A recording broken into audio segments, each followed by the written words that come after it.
सभी साथियों का स्वागत अभिनंदन हमारे YouTube channel MKS teaching point में। बात करेंगे आज की महत्वपूर्ण खबरों की, जिसमें 69,000 शिक्षक भर्ती से संबंधित कुछ महत्वपूर्ण मुद्दे हैं, उन पर यहाँ पर हम विचार विमर्श करेंगे। साथ ही साथ जो आज की महत्वपूर्ण खबरें हैं, जिसमें 18 भर्तियां फंसी, ओवर एज हो रहे अभ्यर्थी, मुख्यमंत्री को लिखा पत्र, बड़ी कार्रवाई की मांग, और पिछड़ा वर्ग आयोग की रिपोर्ट को 4 दिन में सार्वजनिक किए जाने को लेकर के हाईकोर्ट का आदेश, और सीआरपीएफ में 1,30,000 कांस्टेबल की भर्ती और 13 को 71,000 को नियुक्ति पत्र, सफाई मित्रों के मानदेय के लिए गठित होगा बोर्ड, और कुछ अन्य खबरें भी हैं जिन पर यहाँ पर हम चर्चा करने वाले हैं। हम आशा करेंगे आप वीडियो को अंत तक देखेंगे, साथ ही साथ अपने जितने भी साथी उनको शेयर भी करेंगे, वीडियो को लाइक भी करेंगे, और जितने भी साथी हैं उनको चैनल से जुड़ने के लिए प्रेरित अवश्य करेंगे। सबसे पहले हम 69,000 शिक्षक भर्ती पर मूव करेंगे, और पहली महत्वपूर्ण चीज़ जानेंगे कि 6800 चयन सूची घमासान क्यों मचा हुआ है। साथियों, अब जो मामला डबल बेंच को लेकर के लगातार घमासान की स्थितियाँ देखने को मिल रही हैं। अभी तक के प्रयास की बात की जाए तो उसका कोई सकारात्मक परिणाम नहीं मिला है। इसमें स्पष्ट रूप से हम बात करें तो यहाँ पर जो चीज़ें स्पष्ट रूप से निकल कर सामने आई, वो इसी बीच में कम गुणांक की बात को लेकर के चीज़ें स्पष्ट हुई हैं। बताया जा रहा है कि जो 6800 चयन सूची उसको 2 पार्ट में करके इसमें जो है नियुक्ति प्रदान की जाएगी, या कम गुणांक वालों को नियुक्ति नहीं मिल पाएगी। कुछ ऐसी प्रक्रियाएं या ऐसी चीज़ें सामने निकल कर आ रही हैं, तो हम आपको बता दें ऐसी बातें निराधार हैं। किसी भी तरीके से अगर चयन होगा तो पूरी 6800 लिस्ट का चयन होगा, किसी भी तरीके से कुछ नहीं होगा। इसमें स्पष्ट रूप से बात ये की गई है, जो डेलीगेशन अब माननीय मुख्यमंत्री जी से, ये माननीय मंत्री जी से जो मुलाकात करेगा, या किसी भी अधिकारी, चाहे वो सीएम हो चाहे किसी से भी मुलाकात करेगा, उसमें जो है एक 65.53 के गुणांक के व्यक्ति को इसलिए ढूंढा जा रहा है कि यहाँ पर बताया जा सके कि जो जजमेंट आया है उसके अनुसार जो ये अभ्यर्थी भी चयनित है 6800 लिस्ट में, तो क्या इनको जो है नियुक्ति पाने का जो है हक नहीं है?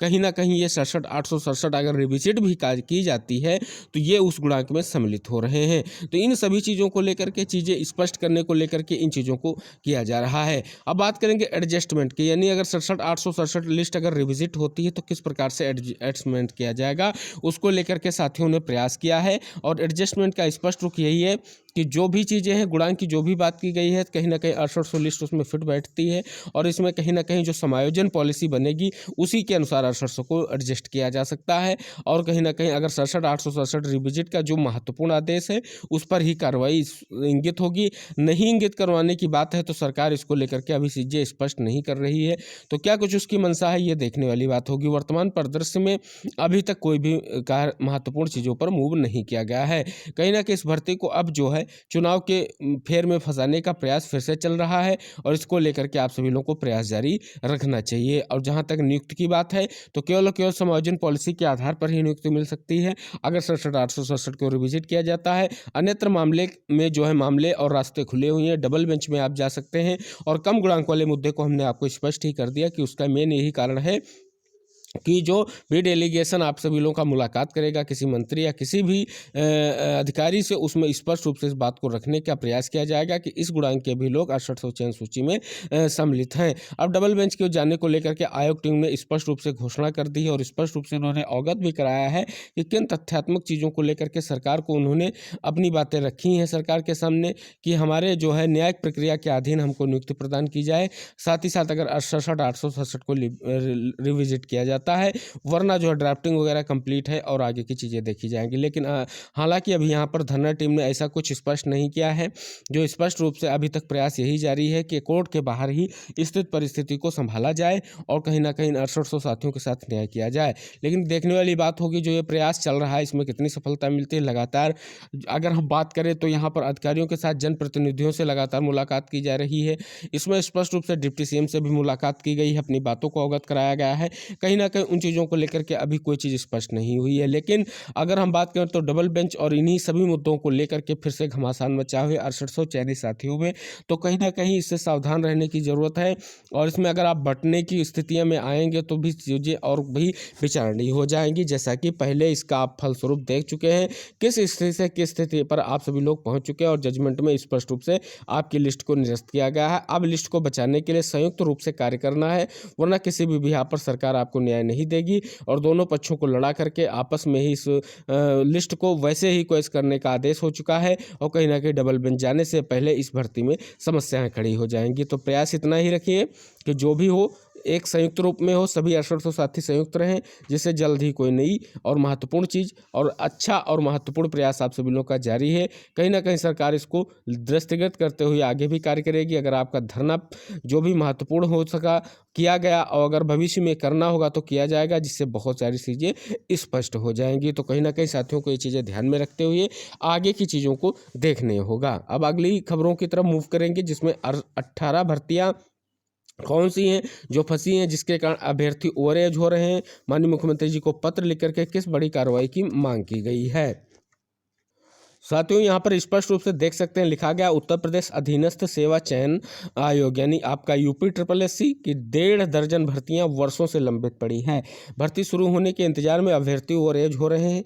प्रतियोगी छात्रों ने मुख्यमंत्री को पत्र लिखकर मांग की कि सभी भर्तियां 90 दिन में पूरी कराई जाएं और आयोग के अध्यक्ष एवं सदस्यों को बर्खास्त किया जाए। यूपी SSSC की 2015 की भर्तियां समेत लगभग 18 भर्तियां परीक्षाएं लंबित हैं, जिनके माध्यम से करीब 30,000 पदों पर चयन होना है। भर्तियां वर्षों से लंबित पड़ी हैं और आयोग इन भर्तियों को लेकर के गंभीर नहीं है। ओवरएज होने वाले अभ्यर्थियों की संख्या बढ़ रही है। ऐसे अभ्यर्थी अब भविष्य में होने वाली भर्तियों में शामिल नहीं हो सकेंगे। प्रतियोगी छात्र संघर्ष समिति के जो है यहाँ पर साथियों ने मुख्यमंत्री को ज्ञापन प्रेषित किया है और अधीनस्थ सेवा चयन आयोग किसी भी तरह छात्रों के हित में कार्य करता नजर नहीं आ रहा है, जो सरकार की मंशा के प्रतिकूल है। समिति ने मुख्यमंत्री से मांग की है कि लाखों छात्रों के भविष्य को ध्यान में रखते हुए वर्तमान अध्यक्ष और सदस्यों का अविलंब बर्खास्त किया जाए। लिखा भी गया है ये भर्तियां जो लंबित है, जिसमें संयुक्त तकनीकी सहायक 2015, जूनियर इंजीनियर 2016, सहायक सांख्यिकी अधिकारी 2016, लेखपाल भर्ती, मंडी परिषद जूनियर असिस्टेंट भर्ती, जेई 2018 भर्ती, नलकूप चालक भर्ती, वन रक्षक भर्ती, वन दरोगा भर्ती, ग्राम विकास अधिकारी 2018 भर्ती, नर्सिंग ऑफिसर भर्ती, सेविका भर्ती, ITI प्रशिक्षक भर्ती, सांख्यिकी सहायक सांख्यिकी अधिकारी 2018 भर्ती, बोरिंग टेक्नीशियन और एक्सरे सहायक, प्रयोगशाला सहायक भर्ती और वास्तुविद भर्ती, ये महत्वपूर्ण भर्ती हैं। साथ ही साथ एक विश्लेषण भी किया गया है कि PT 2022 के तहत नहीं कोई हुई भर्ती। तो कहीं ना कहीं इन सब चीज़ों को अगर हम इंगित करें तो कहीं ना कहीं बहुत सारी भर्तियां यूपी SSSC की पेंडिंग है। इन पर कब तक विचार किया जाएगा, ये देखने वाली बात होगी। अगली महत्वपूर्ण खबर सामने निकल कर आ रही है कि पिछड़ा वर्ग आयोग की रिपोर्ट 4 दिन में सार्वजनिक करें, हाईकोर्ट का आदेश है। यहाँ पर स्पष्ट रूप से लिखा गया है कि इलाहाबाद हाईकोर्ट की लखनऊ पीठ ने उत्तर प्रदेश राज्य स्थानीय निकाय समर्पित पिछड़ा वर्ग आयोग की रिपोर्ट को 4 दिन में शहरी विकास विभाग की वेबसाइट पर अपलोड करने का आदेश दिया। कोर्ट ने आरक्षण अधिसूचना की प्रकाशित सूची पर आपत्ति दर्ज कराने की तय मियाद को भी आगे नहीं बढ़ाया और याची को 6 अप्रैल तक की अपनी आपत्ति अपर महाधिवक्ता को सौंपने के लिए कहा। इस आदेश के बाद न्यायमूर्ति राजन राय और न्यायमूर्ति मनीष कुमार की खंडपीठ ने आरक्षण अधिसूचना को चुनौती देने वाली याचिका को निस्तारित कर दिया है। देख सकते हैं बहुत ही महत्वपूर्ण खबर है। यहाँ पर स्पष्ट रूप से ये जो मामला निकलकर सामने आया था, गौरतलब है कि लखीमपुर खीरी निवासी विकास अग्रवाल ने बुधवार को हाईकोर्ट में याचिका दाखिल कर कहा था कि उन्हें पिछड़ा वर्ग आयोग की रिपोर्ट नहीं मिल पा रही है, जिससे उन्हें आपत्तियां दर्ज कराने में दिक्कतें हो रही। इस पर कोर्ट ने सरकार से बृहस्पतिवार को आयोग की पूरी रिपोर्ट पेश करने को कहा था। तो कहीं ना कहीं बहुत बड़ा आदेश है।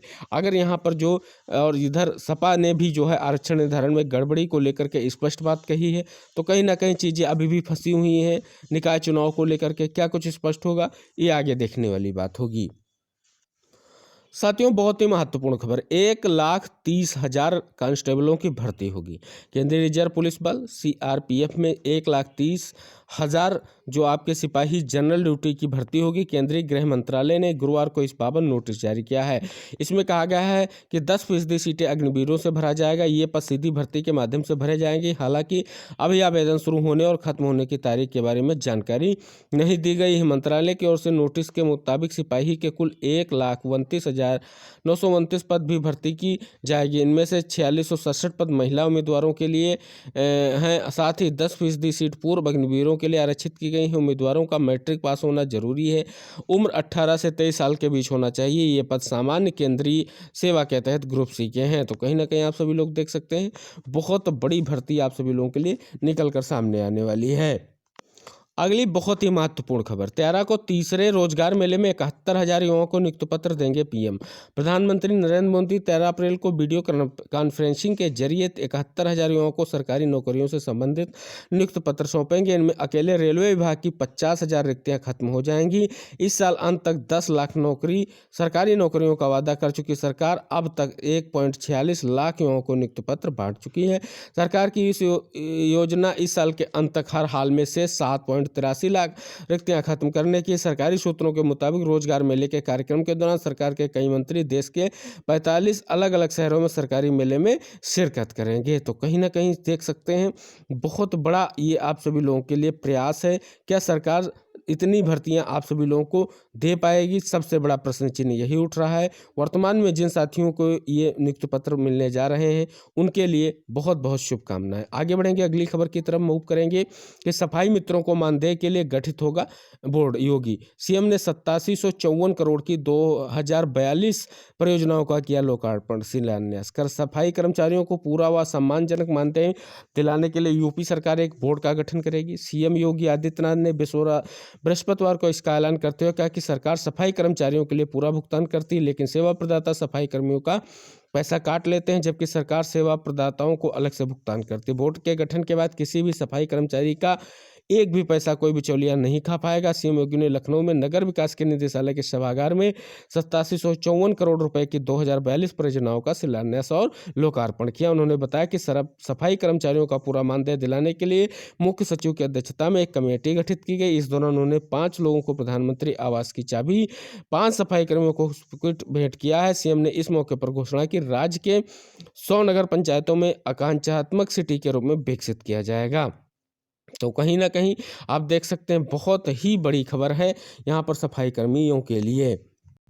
अब बात करेंगे कुछ अन्य महत्वपूर्ण खबरों की, जिसमें प्रतीक्षा नहीं अवशेष श्रेष्ठता सूची से चाहिए नौकरी। प्रतियोगी छात्रों ने एलटी ग्रेड शिक्षक भर्ती 2018 के तहत द्वितीय सूची जारी किए जाने की मांग को लेकर के 5वें दिन बृहस्पतिवार को उत्तर प्रदेश लोक सेवा आयोग के सामने क्रिमिनल कंसर्न जारी रखा। कुछ दिन पहले आयोग की ओर से बयान दिया गया था कि यूपीपीएससी की परीक्षाओं में प्रतीक्षा सूची जारी किए जाने का कोई प्रावधान नहीं। अब प्रतियोगियों ने उस बयान पर पलटवार करते हुए कहा कि उन्होंने प्रतीक्षा नहीं बल्कि द्वितीय सूची यानी अवशेष श्रेष्ठता सूची से नौकरी चाहिए। प्रतियोगियों का कहना है कि कुछ विषयों के पद रिक्त रह जाने के कारण द्वितीय सूची से अन्य अभ्यर्थियों को अवसर दिया जा चुका है। एलटी ग्रेड शिक्षक भर्ती 2018 के तहत संस्कृत, गणित, जीव विज्ञान, शारीरिक शिक्षा, संगीत, उर्दू एवं गृह विज्ञान विषय का उदाहरण देते हुए कहा कि इन विषयों में चयनितों ने जब अभिलेख सत्यापन के लिए बुलाया गया था तो कई अभ्यर्थी शामिल नहीं हुए थे। ऐसे में आयोग ने अनुपस्थित अभ्यर्थियों का निरस्त करते हुए इन विषयों में अवशेष श्रेष्ठता सूची जारी की थी और अन्य अभ्यर्थियों को मौका दिया था। इसी तरह सामाजिक विज्ञान, अंग्रेजी, हिंदी समेत 8 विषयों में बड़ी संख्या में पद रिक्त हैं।